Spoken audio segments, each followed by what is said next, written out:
change the exotic animal law, or proposing a change to that? I believe there was an amendment on there that tried to define an animal that was in the exotic animal law that wasn't really a threat or an exotic animal. I think we're talking about some kind of monkey. It's just one type of monkey, spider monkey? I believe that's it, yes. Senator, there's an increase for Jobs Ohio Emergency Allowance Fund or something like that. Can you explain what that is? I'll have to get back to you on that one. I know there were only, I think we took some, John, 25 Democrat amendments? 46 in some form. 46 Democrat amendments and some 300 plus total amendments. So I'm sorry, that's one of the total that I've... Senator, there's a change in definition of intoxicating beverages. What's help me, Scott?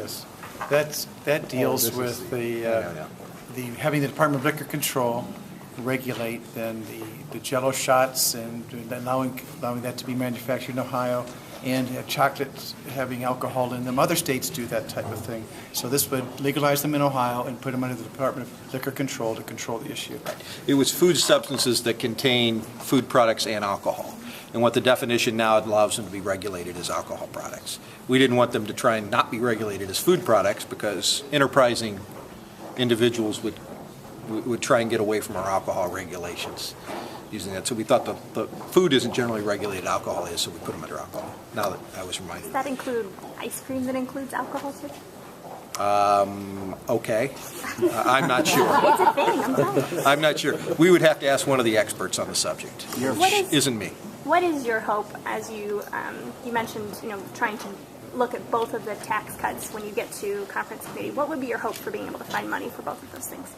I think part of that's what we're doing in the tax reform studies right now. I think we're trying to look at the tax reform picture as a whole, and there are a lot of discussions on the table right now on that. And so it's premature even to get into what the discussions are.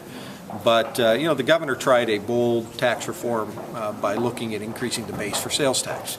I think most people have concluded that while that was bold, it wasn't quite ready for prime time. And so that's probably off the table. Severance tax is one of those issues that I think has been taken off the table because we've learned the intended and unintended consequences. So we're looking at other things that were not included, but yet might give us some advantages to grow jobs and strengthen the economy. So one more question, or is that it? Yeah, they're ready to start. I'm sorry, I'm getting kicked out of the committee room. Where's your caucus these days on the proposals that are out there for Medicaid expansion? Good question. We're still having debates. I think the caucus is divided. I said at the beginning of this process, probably a third, and a third. A third probably don't want to see the proposal. A third probably want to see some kind of reform.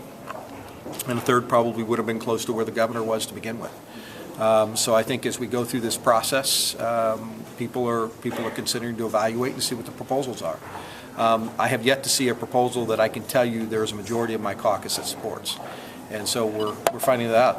But that's why we're doing the reform process. And the preliminary reports I get back from Dave Burke, and I think we're talking about having a potential bill to start this discussion in the Senate, are very, very promising. Some of the things that they think they can do by increasing the number of people covered and lowering the cost, I think brings us a question of this is the way this ought to happen nationally. And so I think we're looking to be excited by what's going to come out from this product.